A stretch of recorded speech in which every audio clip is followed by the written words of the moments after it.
A German soldier swung an axe and cut through the support beam. The cabin still looked stable on the outside, but the moment the wood was removed, something went wrong. The beam lost its support and collapsed downward. The German soldier rushed to grab a stool. He climbed up and held the beam with both hands. Seeing this, a British officer stepped onto the stool as well. The danger eased for a moment. Then they started accusing each other of being idiots. The German soldier noticed a pistol in the British officer's pocket. He snatched the gun and took control of the situation. But the beam began to sink again. The German soldier had no choice but to put the gun down. The two of them stood side by side, supporting it. They held on like that for a full hour, just as they were about to give out. The German lieutenant returned from hunting. Everyone rushed into the cabin.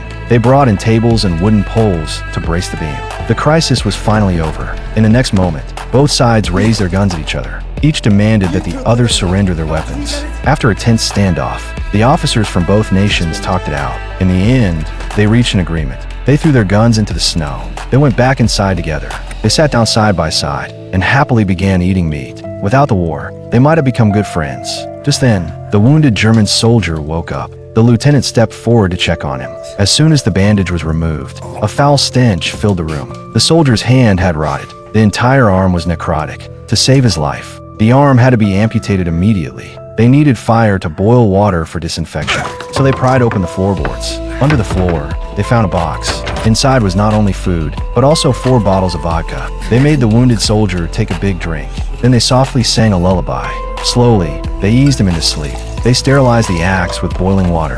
They laid a white cloth beneath his arm and tightly tied a rope around his upper arm. The lieutenant raised the axe, ready to bring it down. Suddenly, the wounded soldier woke up. Seeing his comrades about to cut off his arm, he struggled desperately. The lieutenant raised the axe again. Without hesitation, he chopped off the dead arm. The amputation was finally complete. After settling the wounded soldier, they raised their glasses in celebration. They bragged and danced inside the cabin. The British officer took out cigarettes he had saved for years. He handed one to everyone. In that moment, the war seemed to disappear.